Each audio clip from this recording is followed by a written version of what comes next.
Estamos muy honrados con la presencia de Margarita Martínez en este panel de apertura de nuestras jornadas.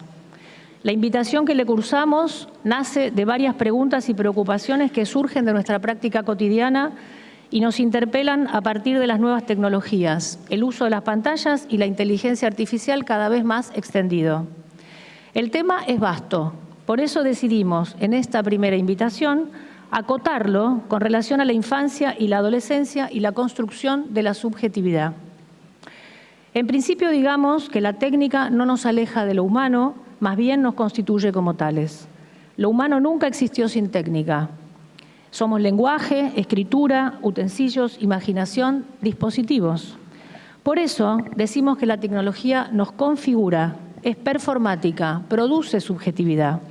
Pero no se trata de abandonarnos a lo lógico ni tampoco idealizar lo digital. Sin embargo, el uso de la técnica es ambivalente. Puede potenciar o atrofiar, como el farmacón, que significa al mismo tiempo remedio y veneno. Entonces depende de cómo la usemos y para qué. ¿Qué mundo nos habilita la tecnología y cuáles no? Nos preguntamos sobre las consecuencias en la construcción de la subjetividad a partir del uso de la tecnología. La evolución de la inteligencia artificial y el chat GPT, que va en una dirección de cada vez mayor empatía. Actualmente interactuamos con sistemas que simulan estar relacionándonos con seres humanos, pero son una máquina. ¿Cuál es el impacto de ese verosímil cuando hablamos de los tiempos instituyentes? Nos interesa la palabra de Margarita Martínez, especialista en filosofía de la técnica, porque como profesionales de la salud mental dentro de una empresa de medicina prepaga, venimos escuchando en nuestra clínica consultas relacionadas con nuevas formas de adicción que surgen a partir de los efectos de la tecnología. Delegamos cada vez más funciones y decisiones en los sistemas tecnológicos. ¿Estamos en riesgo de perder la facultad de hacer y decidir por nosotros mismos? Actualmente se debate sobre la relación que establecemos con las pantallas, en ocasiones el uso de los dispositivos que se vuelve compulsión que no podemos parar. Se habla de adicción a las pantallas. La pregunta entonces es cómo sostenemos con la técnica un vínculo más sabio, más humano, más libre. Se trata de aprender a convivir en un mundo donde lo técnico atraviesa nuestra forma de leer, de hablar, de vincularnos, de no perder la capacidad de dosificar el uso del dispositivo ni el espíritu crítico. Todo esto requiere tiempo, memoria y sensibilidad. Los dejo con Margarita, les cuento brevemente su currículum. Margarita Martínez es doctora en Ciencias Sociales de la UBA, especialista en Filosofía de la Técnica y traductora de numerosos ensayos clave en la materia. Magíster en Literatura Española y Latinoamericana. Es docente e investigadora en la UBA y docente de grado y posgrado en la UBA y la UNSAM. Escribe en revistas literarias y culturales.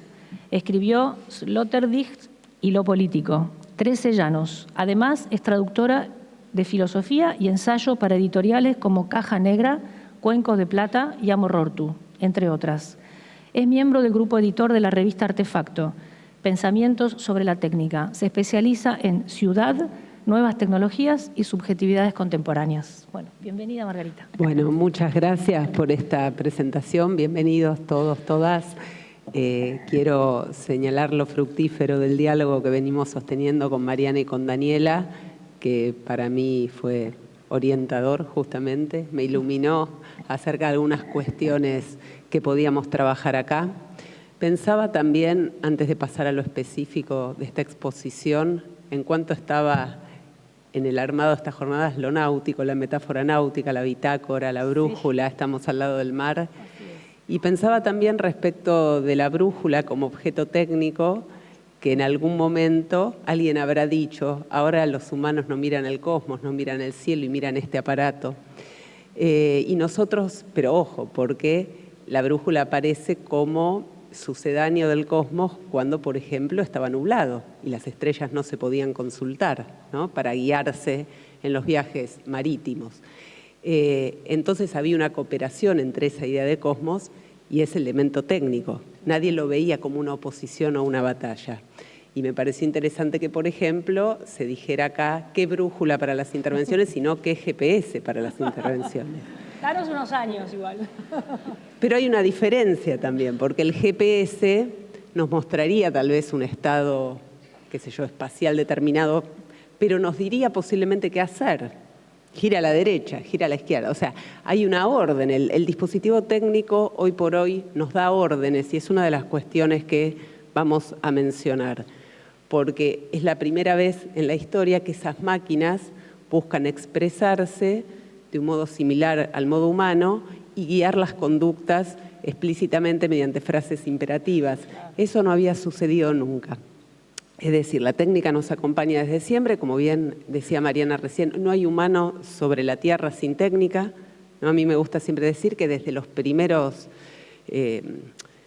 hallazgos arqueológicos de la prehistoria siempre se encuentra una punta de flecha, una pintura rupestre, alguien que intentó hacer una fogata. O sea, la técnica nos acompaña y no es inhabitual que un individuo humano, un niño, un adolescente, a medida que va creciendo, vaya explorando el mundo a través de explorar justamente los elementos técnicos.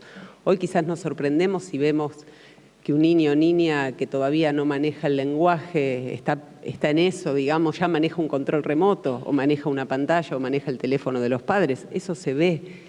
Y a veces eso nos asusta. Sin embargo, justamente ahí tal vez no deberíamos asustarnos tanto, porque esa curiosidad por explorar el mundo a través de elementos diversos es propio de lo humano.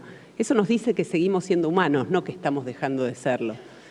Un poco el asunto está, y lo veremos ahora, en la delegación en ciertos sistemas de facultades absolutamente humanas, propiamente humanas, como la facultad de juicio.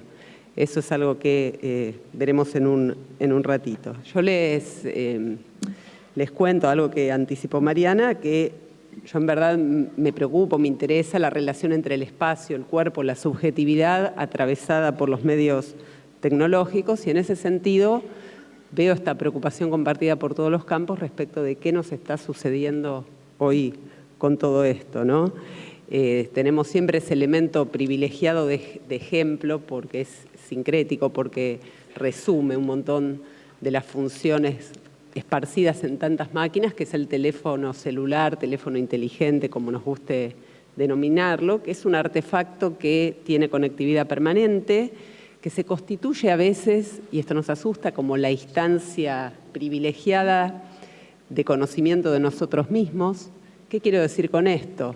Que muchas veces ese teléfono guarda información de nuestras conductas, nuestros sentimientos, que no conoce nadie más, no porque tenga una capacidad de llegar al alma particular, sino porque nosotros hacemos sobre ese artefacto operaciones en nuestros tiempos más intersticiales, en esos tiempos que quizás no le narraríamos a otro bajo la idea de narración que nos constituye y que hace historia. Yo por ahí estoy buscando algo cuando estoy esperando un medio de transporte y no lo considero relevante como para contárselo a la persona con la que me encuentro después. Sin embargo, ese acto me constituye también.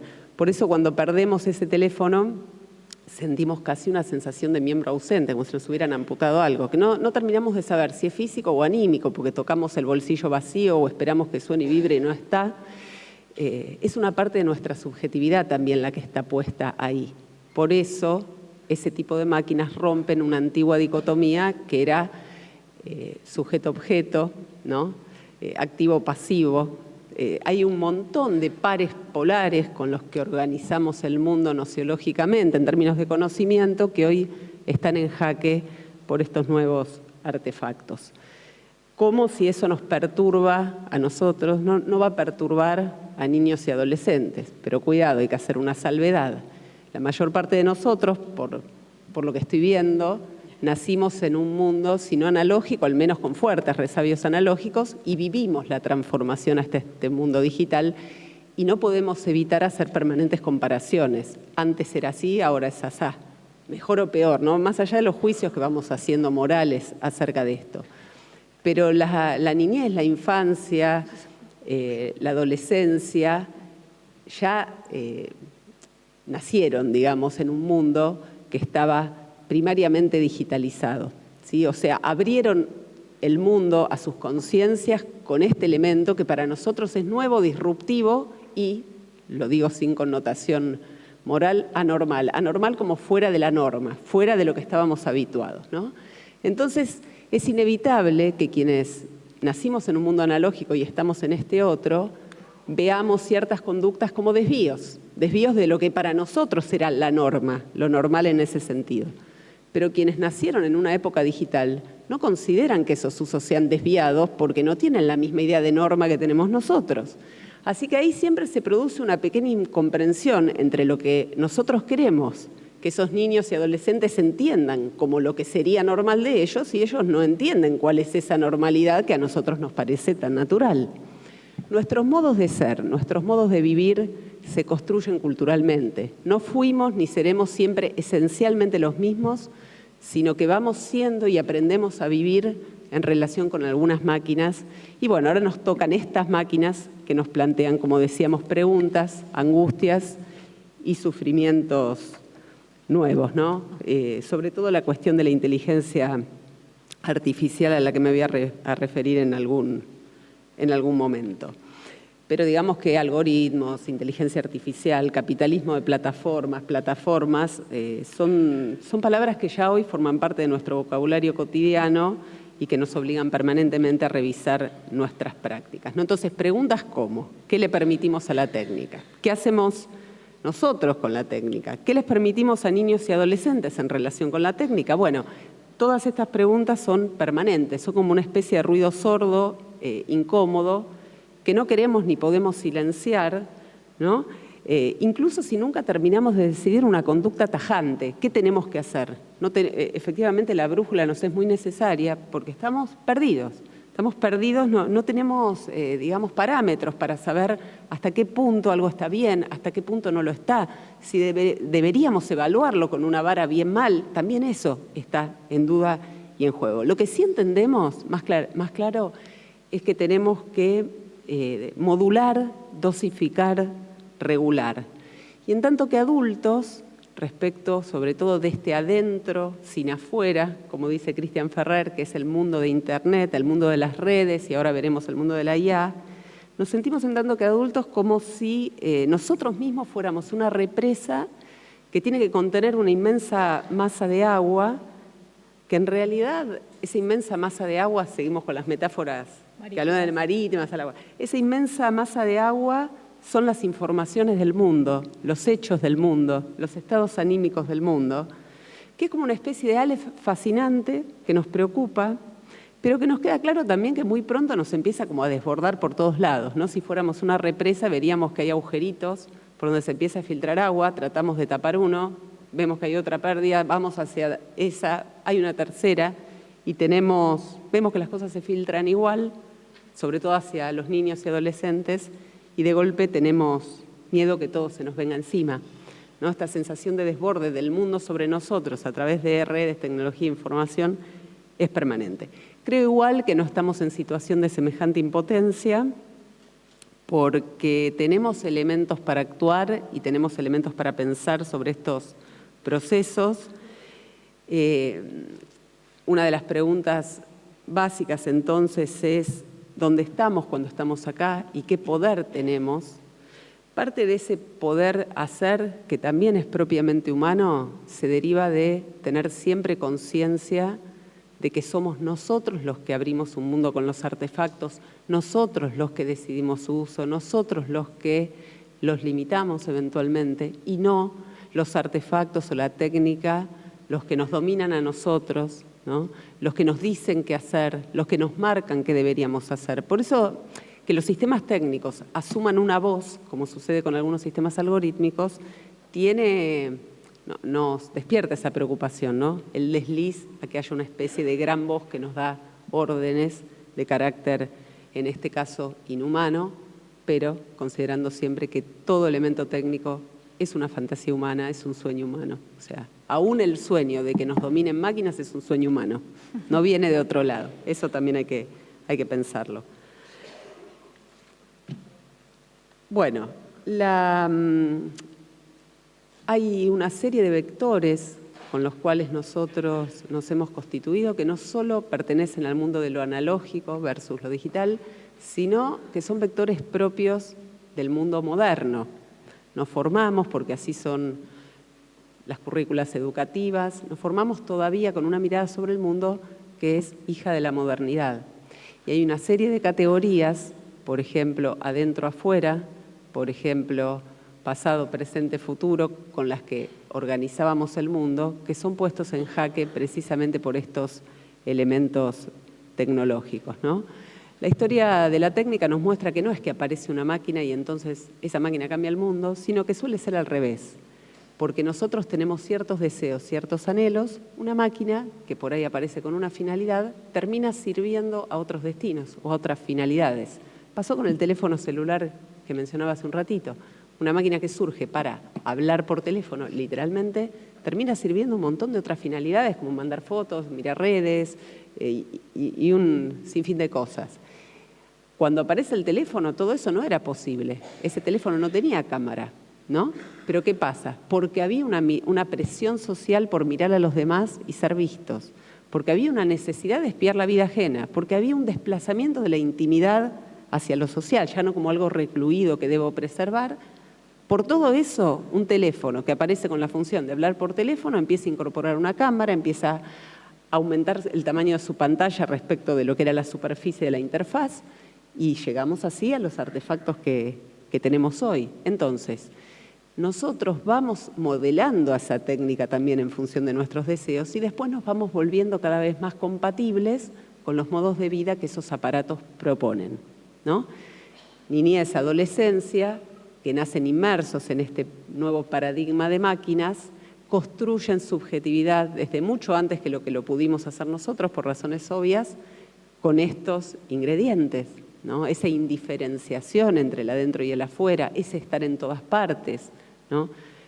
Como dice Paula Sibilia, que también ha sido invitada a estas jornadas, las paredes ya no separan actividades, sí todavía separan espacios, pero no actividades en los espacios, y son permanentemente atravesadas por las redes esas paredes. Entonces, ya no estoy acá y después allá, estoy todo el tiempo en todas partes. Estoy acá y me estoy mandando un mensaje con alguien, mirando redes, etcétera, etcétera. Lo mismo sucede, por supuesto, en la escuela, que es un espacio privilegiado en donde habita la niñez y la adolescencia. Y privilegiado en caso de que además puedan acceder a la escuela, porque la exposición a redes es mucho más pregnante que la exposición, usemos la misma palabra, a los espacios de formación, a los espacios disciplinarios.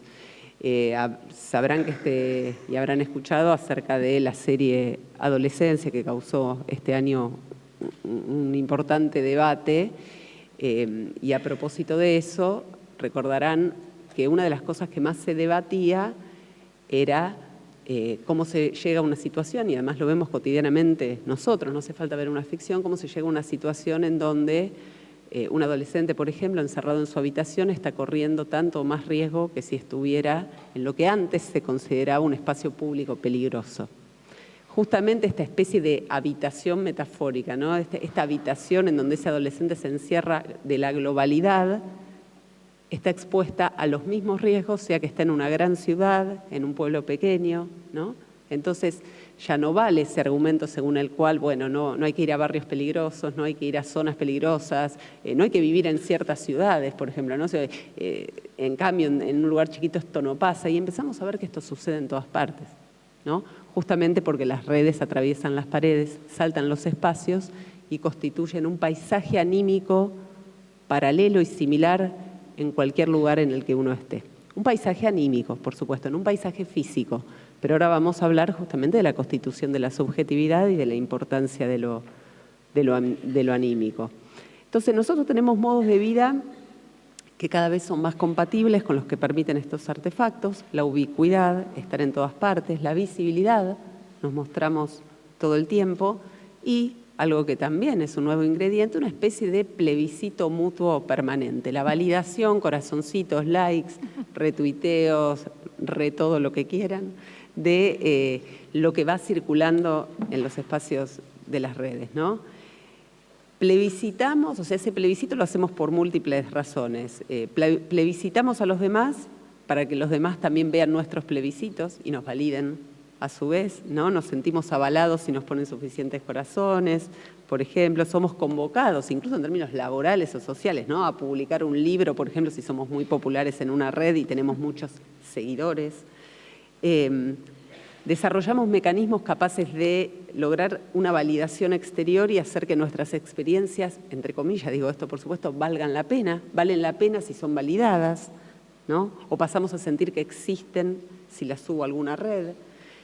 Un dispositivo comunicativo como la selfie es un ejemplo muy claro, ¿no? Ya no puede ser pensado, ese tipo de fotos no puede ser pensado con la lógica emisor-mensaje-receptor de la lingüística, en donde el circuito comunicativo se cierra cuando el mensaje es entregado al receptor, ¿no? Sino que acá nosotros tenemos un circuito comunicativo que recién se clausura cuando el otro me da la validación o no me la da, y ahí también está, el silencio dice, ¿no? No se puede no comunicar, es un eslogan de la comunicación. Entonces, nosotros tenemos hoy circuitos comunicativos muchísimo más complejos, ¿no? Que tienen un impacto anímico directo y a los cuales son muy sensibles la niñez y la adolescencia. ¿Qué modos de vida tenemos ahora? Bueno, visibles y conectados. Ese es el escenario en el cual ellos se ubican y podemos decir por eso que ese escenario no es puramente espacial. Decíamos que había una omnipresencia de medios técnicos, una ubicuidad, estamos en todas partes. A veces la sensación de duplicación de nuestra vida, que no es tal, porque no se trata de que los espacios virtuales son un doble, un sucedáneo, o un equivalente pero de tenor rebajado respecto de los espacios, sino que vivimos en esa realidad como un espacio continuo, no separamos tampoco tan claramente lo que sucede en esos espacios de la virtualidad de lo que está afuera. No podemos decir lo de afuera es más verdadero y lo de adentro es falso, porque puedo estar ahora mirando el teléfono y algo que veo ahí me transmuta, me cambia, me perturba y de golpe no me voy a seguir portando en ese afuera como si eso no hubiese acontecido. Tiempo y espacio son dos variables importantísimas para constituir modos de vida y, como decíamos, para niños y adolescentes, para nosotros también, la subjetividad ya no se organiza desde una interioridad que se narra, para volver a la idea de narración, sino desde una exterioridad que se muestra, ¿no? Y eso hace que la identidad, tal como la concebía la modernidad, tenga que redefinirse. En la modernidad, lo sabemos muy bien, una variable constitutiva de identidad muy fuerte era el trabajo, ¿no? Después la profesión, quien podía estudiar también, pero el trabajo como el oficio también. Se era esto, ¿no? Se decía, bueno, soy médico, médica, soy abogado, abogada, soy, no sé, contador, contadora. No se decía, estudié medicina y trabajo de médico, o estudié contador, sino soy, era esencial, ¿no? La variable, el trabajo que uno hacía era constitutivo esencialmente y nosotros hoy no podemos pensarlo, seguimos diciendo, pero no podemos pensarlo igual, porque sabemos que hay procesos de flexibilización que hacen que podamos estudiar un montón de cosas y tal vez no podamos trabajar de eso, o incluso si podemos trabajar de eso, no sentimos que nos realizamos plenamente en eso, etcétera, etcétera. Aparecen nuevas maneras de entender la subjetividad, entonces, de la figura del homo laborans, que era una construcción teórica para hablar del hombre que trabajaba como dador de identidad, se pasa a la idea del homo communicans, el hombre que está comunicando permanentemente. Lo que se espera de nosotros, en realidad, más que demostrar qué cosa ejercemos como trabajo, bien o mal, es que estemos siempre comunicando y emitiendo.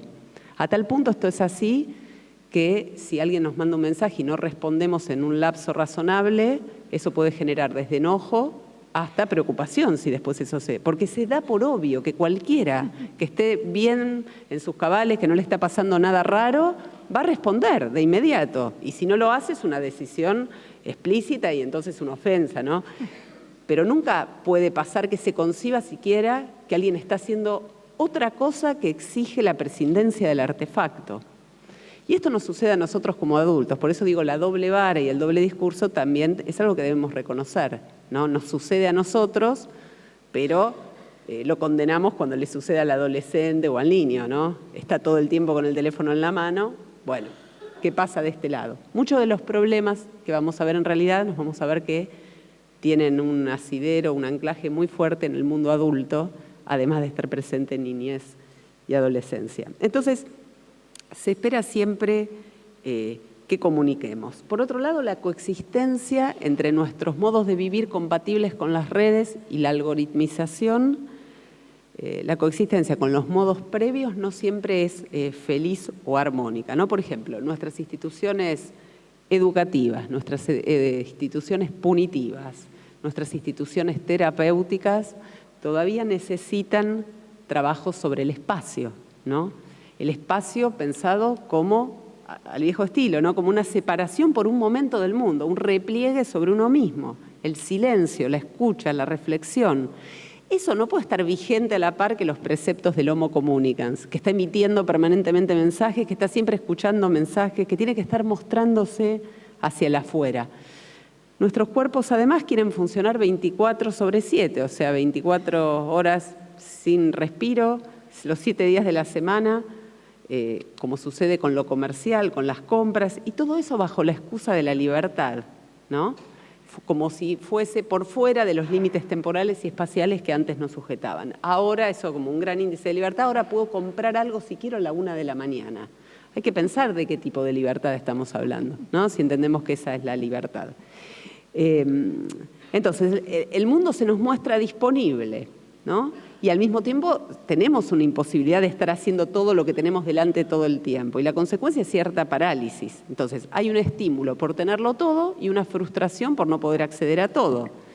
Obviamente, estos nuevos modos de ser traen implicados nuevas angustias, nuevos sufrimientos, con muchos efectos sociales, además. Son angustias personales, pero con efectos sociales también. Nos volvemos flexibles a las lógicas de la oferta y la demanda, ¿no? Podemos monetizar nuestros contenidos, nos asombramos a veces de que los adolescentes, sobre todo, vean la posibilidad de monetizar contenidos en redes como una salida económica, ¿no? Nos espantamos, decimos, bueno, ¿qué significa monetizar? Tasarse en el mercado directamente. ¿Tasar algo, la obra de nuestras manos? No, tasarnos a nosotros mismos. Somos nosotros los que salimos ahora como producto al mundo, ¿no? Y nos aterra cuando vemos que eso sucede, sobre todo en las adolescencias. Es interesante porque esa idea de calificar, de evaluar, de validar, decía antes de plebiscitar, pero ahora uso otras palabras, empezó como, cuando comenzó como un supuesto derecho del consumidor, algo nuevo, la posibilidad de decir, por ejemplo, si uno iba,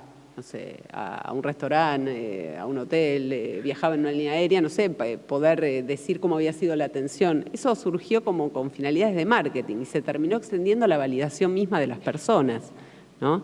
Terminó funcionando como un vector de validación acerca de los humanos mismos, ¿no?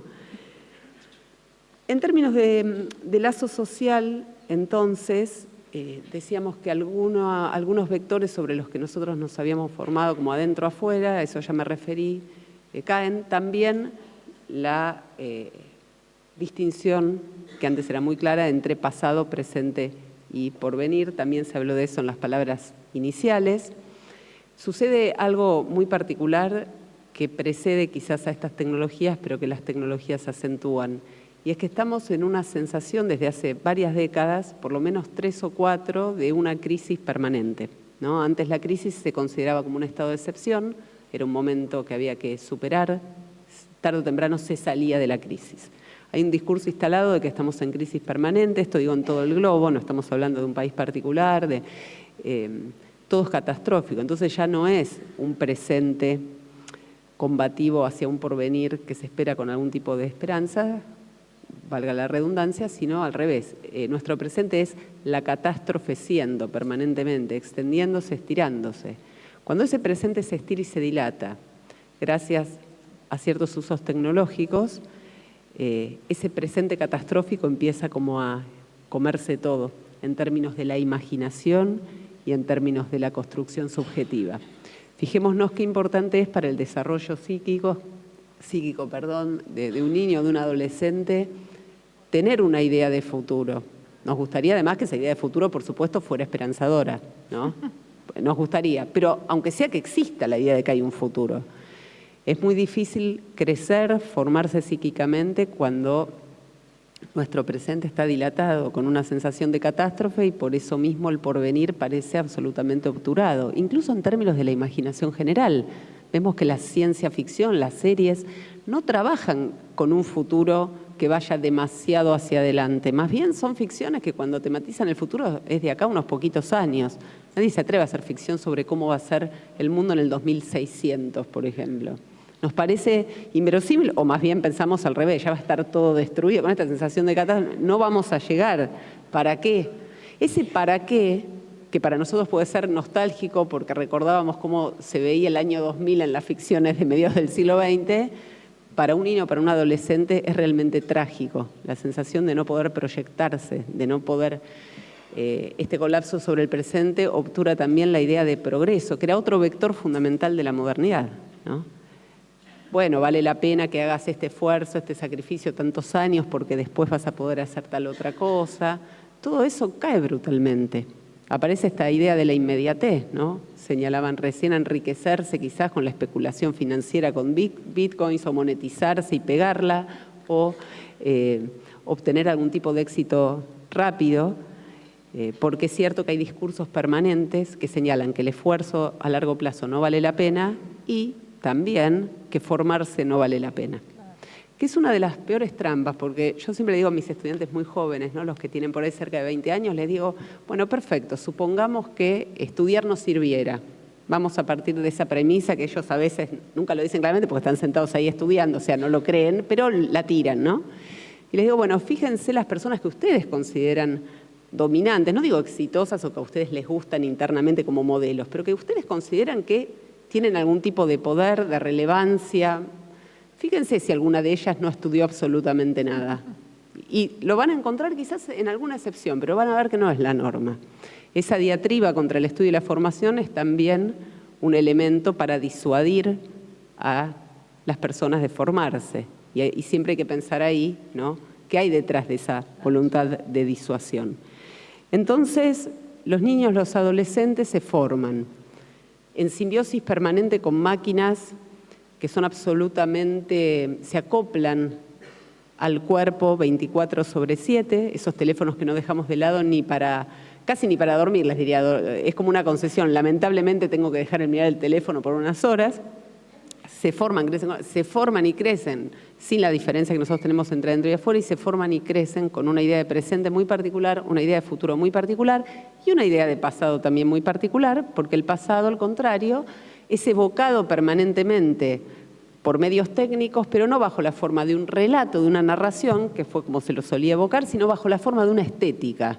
Entonces le pongo el filtro a las fotos años 70, me he visto años 50, como viene tal banda rockera de los 90, me luqueo. O sea, la evocación del pasado es estética, es sobre todo formal, ¿no? No es en términos necesariamente de relato. Eso también es un índice, ¿no? Entonces, el efecto subjetivo de eso, de todos esos elementos combinados, es que, como decía un ensayista, Mark Fisher, es que esto no es ningún lugar y es para siempre, ¿no? O sea, no sabemos dónde estamos acá, pero podría ser otro lado, pero estamos en otro, y al mismo tiempo no sabemos dónde estamos, en el pasado, en el presente o en el futuro, y es para siempre, porque además ese pasado nos salta a la cara permanentemente, a través de las redes sobre todo. Estabas haciendo esto hace 5 años y nos tiran una batería de fotos. Acá, bueno, una solicitud de amistad de mi compañerito de jardín de infantes, que por ahí me alegra, pero más allá de eso, es un salto del pasado hacia el presente que no se hubiese producido con tanta sencillez hace unas décadas. Entonces, recuperar el pasado con fines lúdicos tiene también sus aristas, ¿no? Por eso, esto no es ningún lugar y es para siempre. Este presente estirado, este espacio disuelto, es la catástrofe siendo, nuestra juventud siendo permanentemente, nuestra infancia siendo permanentemente, ¿no? La de nuestros adolescentes y niños que están viviendo ahora esa infancia y esa adolescencia, también quedan un poco desdibujados, porque nosotros también somos permanentemente niños y adolescentes cuando estamos permanentemente viendo fotos de hace 20 años, de hace 10 años, hablando con los grupos de cuando teníamos 5 años. No está mal, pero fijémonos qué efecto subjetivo, digo, aún si no lo queremos cultivar, el pasado se nos va a presentar. Y después la idea de futuro, que como decía, colapsa, y se propicia a través de la algoritmización, sobre todo de las actividades comerciales. La algoritmización, para mencionar el tema del capitalismo de plataformas muy sucintamente, hace que sistemas y no individuos tomen decisiones comerciales en función de la mejor ubicación de los recursos y del máximo rendimiento de esos recursos, la maximización de ganancias. Eso que, si uno lo considera en el espacio del capital, en el espacio de la empresa, en el espacio de los balances contables de una empresa, bueno, está bien. Eso ha sido siempre el capitalismo, ¿no? Maximizar las ganancias, minimizando los gastos. Hasta ahí bien. Pero eso se ha trasladado al campo de lo humano. Y nosotros, en tanto que individuo, reemplazamos el famoso tú debes de la modernidad por el tú puedes de la optimización. Siempre tenemos que poder más, siempre tenemos que rendir más. No podemos parar, ¿no? Nos ponemos objetivos. Creo que los discursos de autoayuda son también síntoma de esto, ¿no? Que aparezcan tantos mantras. Si no lo conseguiste es porque no te lo dijiste lo suficiente. Caramba, hay un mundo que puede decir que no a lo que yo quiero, ¿no? Yo puedo decir quiero algo, incluso trabajar muy duramente por eso y no conseguirlo. Y ese no conseguir lo que quiero pese a mi esfuerzo era parte de, ¿cómo decirlo?, del escenario que la modernidad planteaba. No siempre voy a lograr todo lo que quiero. Hay un mundo que me puede decir que no. Ese mundo son circunstancias, otras personas, no importa. Son factores que no son lo que yo quiero, ese yo magnificado. Entonces, en la lógica de la optimización que tiene que ver con la evolución del capitalismo acelerado, cuando nosotros nos convertimos también en piezas que tienen que rendir cada vez más, la frustración por no conseguir lo que uno quiere cae inefablemente sobre uno mismo, ¿no? Antes se discutía, se veía, había una comunidad, había un mundo, había circunstancias, había un otro socialmente que tenía que ver también con eso que me pasaba a mí. Ahora todo cae sobre el individuo, todo. Entonces, si no soy feliz es mi culpa, si no lo conseguí es mi culpa. No me lo dije lo suficiente, no trabajé lo suficiente, no hice el esfuerzo suficiente. Y además tiene que ser rápido, porque ese éxito tampoco es a largo plazo, tampoco es bueno de acá a 10 años, no. En esa sociedad de la optimización el instante es muy preciado. Entonces se entiende también que sobre esas adolescencias y esas infancias recaiga esta cuestión de la optimización, ¿no? Hay que rendir más. No importa si no bajamos directamente esos mensajes, son cosas que se absorben socialmente. Hay discursos que circulan que como madres, padres, terapeutas, docentes, no necesariamente bajamos, pero que son absorbidos porque estamos en un medio ambiente y porque la escuela, como bien decimos, no es como se soñó en la modernidad, un estado recortado, un lugar recortado y separado del mundo, dedicado al puro conocimiento, ¿no? Está permanentemente atravesado por estos problemas sociales. El asunto de la inteligencia artificial es un asunto clave hoy. Tenemos que pensar cómo funcionan estas tecnologías. Quizás quienes no venimos del campo de las exactas tenemos a veces más dificultad para entender las lógicas. Se señalaba recién en las palabras de apertura la aparición de una supuesta empatía. Primero, la aparición de cualidades que antes solo estaban asociadas a lo estrictamente humano o a lo viviente, que ahora se atribuyen a sistemas técnicos. Inteligencia, sensibilidad, empatía. Se habla de edificios inteligentes, de máquinas inteligentes, ¿no?, de arquitecturas sensibles, por poner algunos ejemplos más. Ya les estamos trasladando a las máquinas atributos que antes eran propios de lo viviente. La inteligencia artificial, como bien sabemos, es producto, deriva, hija de la cibernética, una ciencia que aparece hacia mediados del siglo XX y que está también en los fundamentos de nuestras máquinas de cómputos, las computadoras, que son de cálculo, como bien dice el término, cómputo, o bien también son de clasificación de información, como dice la otra palabra que la designa, que es ordenador en otros países de habla hispana. La computadora y el ordenador, ambas, que son lo mismo, es una máquina que computa y ordena el mundo. Esto proviene de la cibernética. La inteligencia artificial tiene un plus, ¿no?, respecto de lo que nos ofrece como ordenamiento y como cómputo. Tiene el plus de que con esa pretensión de empatía lo que busca es disolver justamente las diferencias que había en el diálogo que nosotros teníamos con los sistemas técnicos.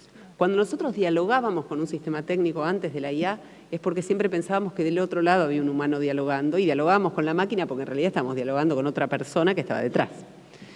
Y ahora se nos presenta un interlocutor impersonal. Vamos a decir también que aunque esta irrupción del primer modelo, el último de una serie, pero el primero que se masificó, que apareció en noviembre del 23, el ChatGPT 3, Hubo versiones previas que no habían causado ninguna sensación, que ya existían. El primer experimento de este orden, de hecho, se hace en el año 1967. Lo hace un científico del MIT llamado Joseph Weizenbaum, que crea un programita al que le pone de nombre ELIZA, que simulaba ser un terapeuta, justamente, en diálogo con un paciente. Entonces, Weizenbaum, que crea el programa, pone a una serie de pacientes delante de una máquina y les dice que del otro lado hay un terapeuta. Año 67, imagínense. La mayor parte de esos pacientes que se sientan a dialogar no distinguen, no se dan cuenta que no es un programa lo que está detrás. Creen que realmente hay alguien. Fíjense hasta qué punto las condiciones, si quieren técnicas, para la IA ya estaban dadas hace décadas.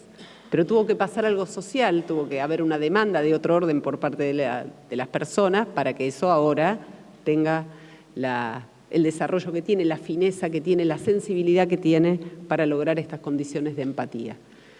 Pero los sistemas de IA trabajan formalmente, fundamentalmente en su funcionamiento, siempre en base de búsquedas pasadas, altísimas velocidades y a recombinatorias, digamos, de datos que ya existen en la red. No tienen capacidad de creación ex nihilo, desde la nada. Cuando yo pregunto algo, esa máquina, ese programa no está atendiendo a la singularidad de mi demanda y a su originalidad, cualquiera pudiera ser, sino que está dándome una especie, hace como un batido de preguntas semejantes y sus respuestas exitosas y me devuelve eso, adaptado a dispositivos de enunciación que me hacen sentir únicos y con una atención absoluta y dedicada, ¿no? Entonces, nosotros, ahí sí, creados en un mundo analógico, nos maravillamos, nos asombramos. Lo que no podemos hacer es naturalizar esto, considerarlo natural, o sea, nos provoca siempre una cierta extrañeza. No así, como decíamos, en el caso de quienes se forman y constituyen su psiquis en un medio ambiente técnico que ya contiene estas cuestiones, ¿no? Entonces, una de las cuestiones de alarma hoy es que adolescentes puedan utilizar la IA, por ejemplo, como analista, ¿no? O como un depositario de la confesión de ciertos secretos, los que antes uno diría, bueno, es lo que el niño adolescente le contaba a su mejor amigo, su mejor amiga, a su compañero más íntimo. Hoy es un sistema impersonal, cuya responsabilidad en las respuestas es bastante discutible, ¿no? Como se decía, bueno, si es un sistema de IA el que me empuja a algo que después tiene un castigo penal, por ejemplo, ¿quién tiene la culpa? ¿El individuo que ejecuta, el sistema que ordena, el programador, el dueño de la empresa que hizo el chat GPT o lo que sea?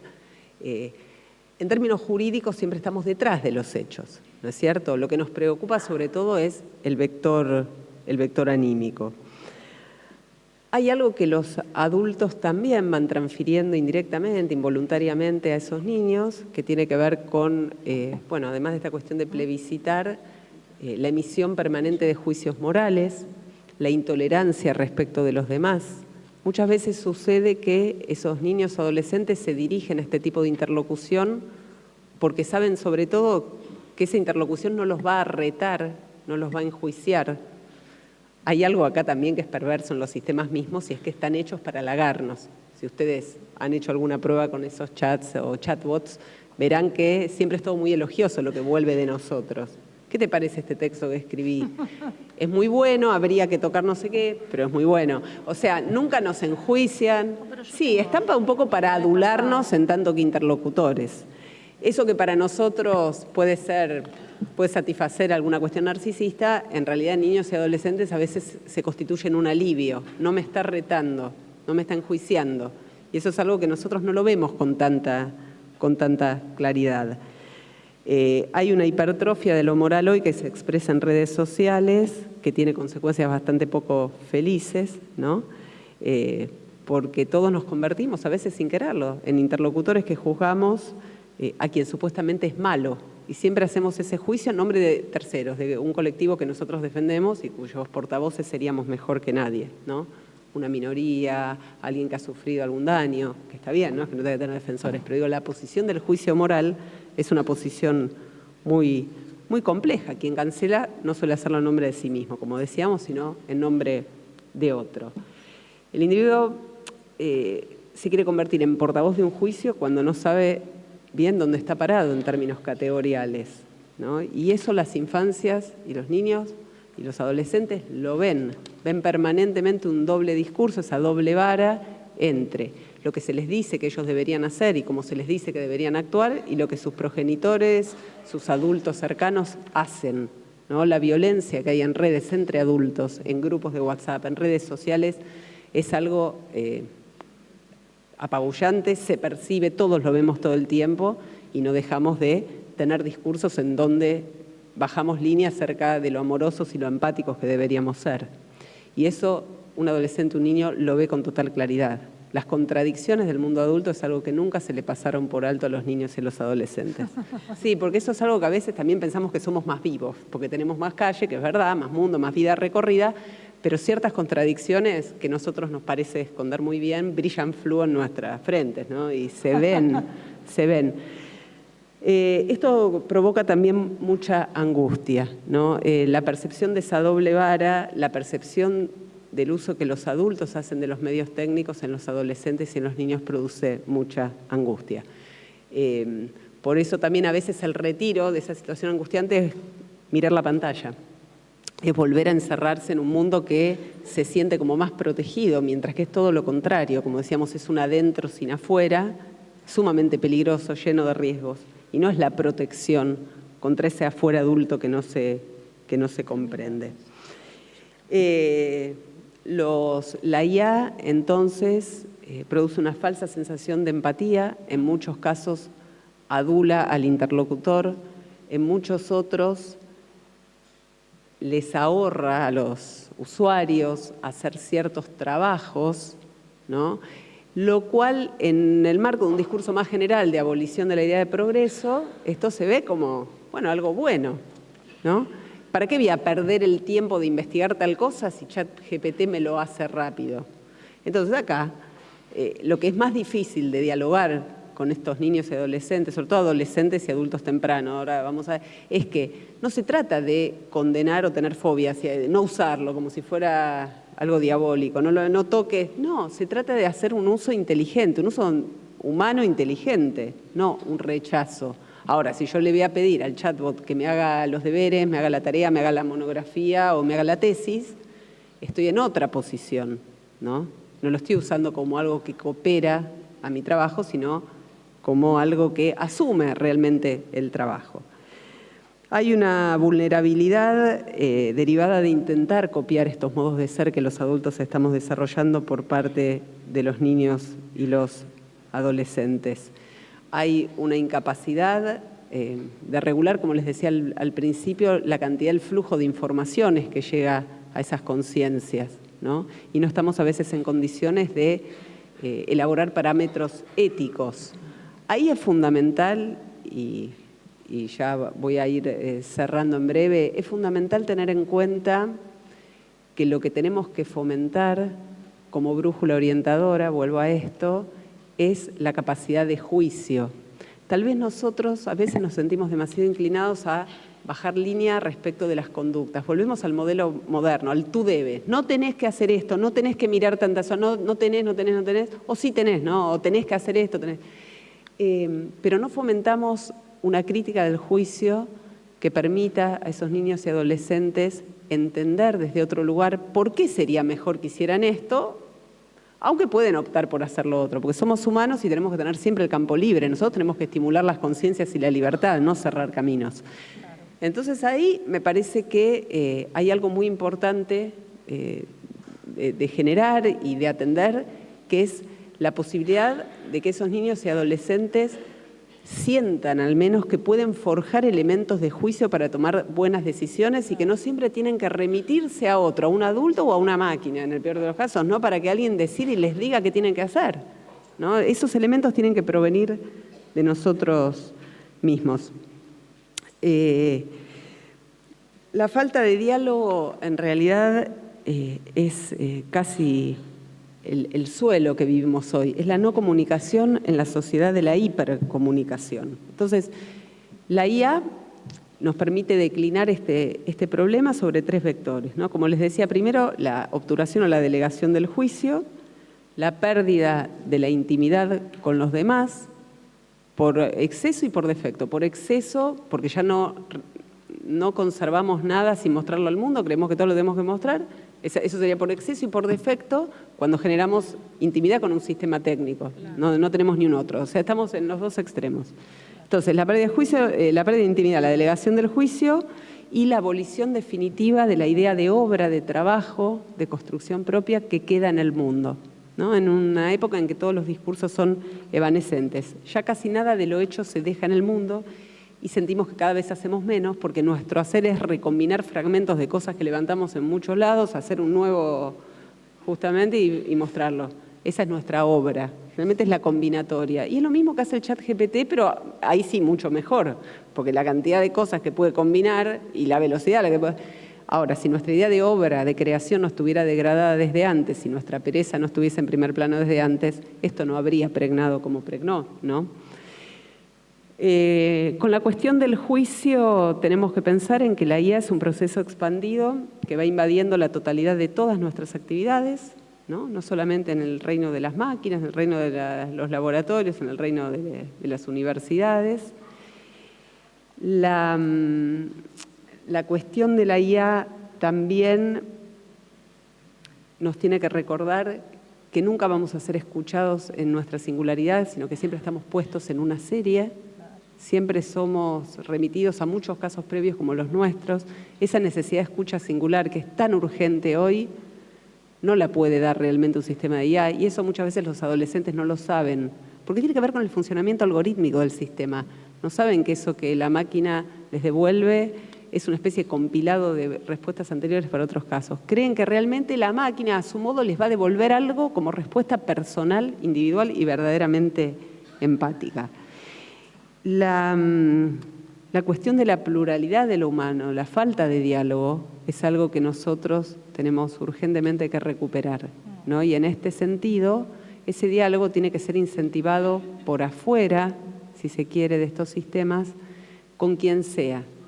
A nosotros nos encantaría que nuestros hijos e hijas hablen con nosotros y nos cuenten a nosotros. Pero bueno, si no somos nosotros, si eligen otros interlocutores, hay que celebrarlo, pero que sea alguien, que sea una persona, que sea alguien que atiende a la singularidad de ese problema.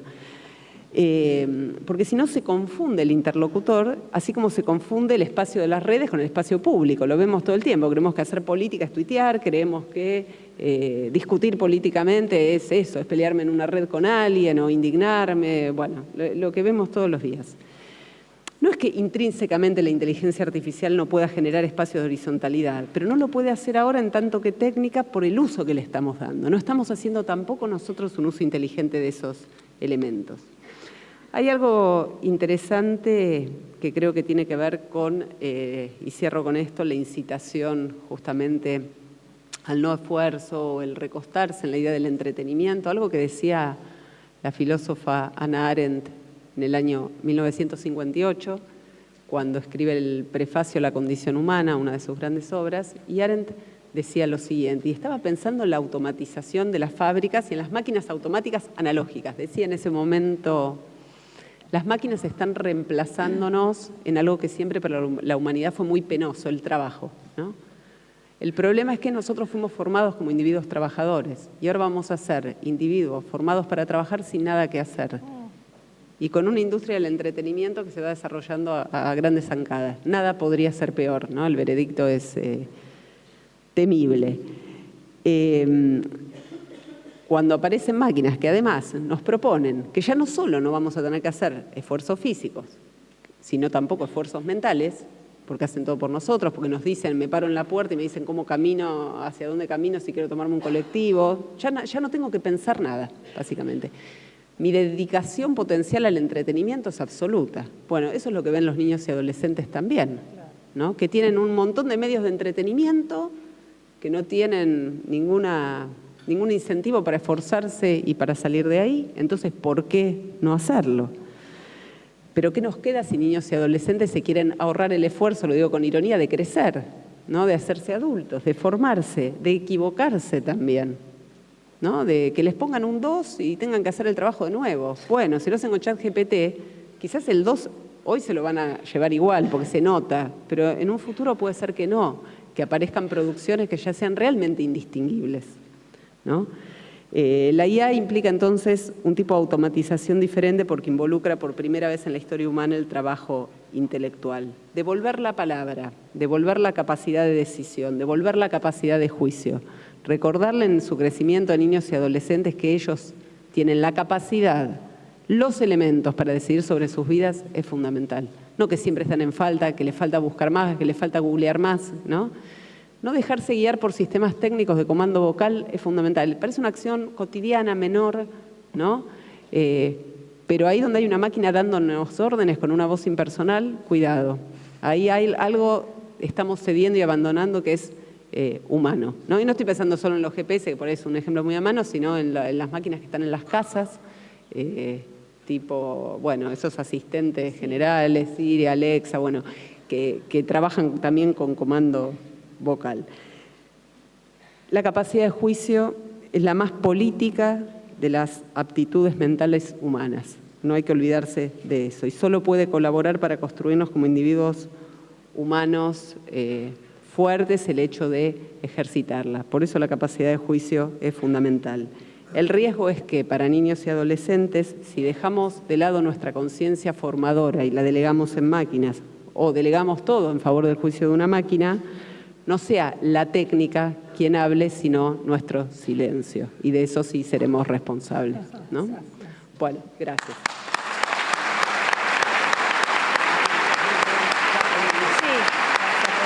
No hago preguntas. Bueno.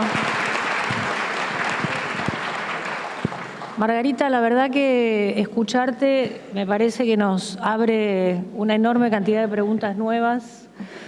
Teníamos la intención de abrir acá como un mínimo espacio de conversación. El tiempo es tirano como en la televisión, hablando de la tecnología.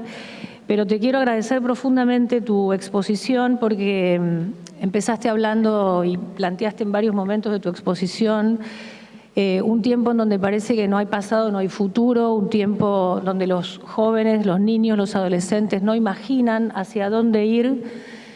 Pero como decía yo en mis palabras de apertura, tomando las palabras de Lucrecia Martel, hay que inventar, y me parece que tiraste una pista en relación a la invención del futuro y del tiempo que se viene. Y es la conversación. Dijiste con toda claridad que se trata de conversar, diste el ejemplo de lo que le planteaste a tus alumnos cuando les decís, bueno, no quieren estudiar, no sirve estudiar, piensen en aquellos a los que ustedes admiran, a ver si estudiaron o no. Es una manera de interpelar a los jóvenes, es una manera de hacer responsable el sujeto. De eso nos ocupamos los analistas. Y eso vale también para la infancia, que es un tiempo en donde todavía la subjetividad no está terminada. También los niños podemos encontrar modos de intervención que los hagamos responsables, ni que decir los adolescentes, que es mucho más peligrosa a veces la voz que viene de Siri o de Alexia que la de la madre o el padre en algunas ocasiones. Entonces, como dijiste, abrirle al adolescente la posibilidad de una conversación con otros que no tiene por qué ser su mamá o su papá, me parece una puerta muy novedosa en algún sentido, muy valiosa, pero por el hecho de lo que implica abrir a la conversación, salir del aislamiento, del encierro, de la soledad en la que queda uno enfrascado con la tecnología. Porque es simple decir, bueno, hay que regularlo, hacer, digamos, uso de la libertad, pero los analistas sabemos que estas plataformas generan adicción, que uno se queda pegado a eso, que si perdés el teléfono perdés parte de tu identidad. Entonces ese borde no es fácil, realmente no es nada fácil a veces de pensar dónde está el límite. Así que esta, como pienso, es la primera invitación que te hacemos. Seguramente habrá otras. Te agradezco profundamente que hayas venido hasta acá, que nos hayas entregado tu palabra, porque realmente creo que hay un diálogo muy interesante entre tu campo, tu discurso y tu modo de transmisión y lo que para nosotros hoy es un motivo de preocupación. Así que muchas gracias. Gracias a ustedes por el diálogo.